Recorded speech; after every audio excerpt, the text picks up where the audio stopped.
Pirma lang tapos na, bakit pa ang bagal? Nakatira sa Kaohsiung, leader ng scam, pulis dumating at inaresto, nagpakita pa ng pagtataka. Ngayon magsasagawa ng search, ano ba nang hahanapin nyo, kung ano-ano lang, case ito ng scam.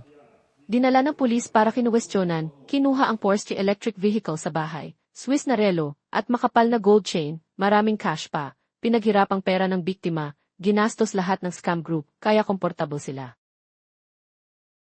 Pinamunuan nila Yang at Liu, gumamit ng line na peking crypto buyer, sinabing mas mataas sa US dollar ang bili, para bumili ng cryptocurrency, tapos hinihingi sa biktima, i-transfer sa anonymous wallet, multi-transfer para itago ang pera. Kaya hirap matrace ng biktima, 72 katao ang naloko, 686 milyon Taiwan dollar ang kinita. Prosecutor sa Qiaotao ang nag-utos ng investigasyon, 15 miyembro ng grupo ang hinuli.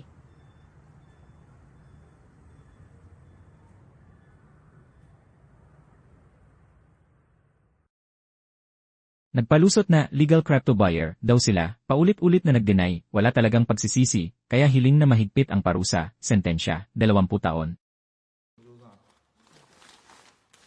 Sa pandaraya nila, kinuha nila ang pera ng tao, dapat managot sa kulungan.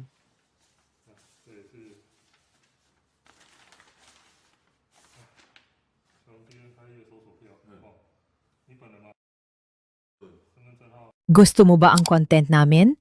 Mag-subscribe at i-follow na ang Liho TV.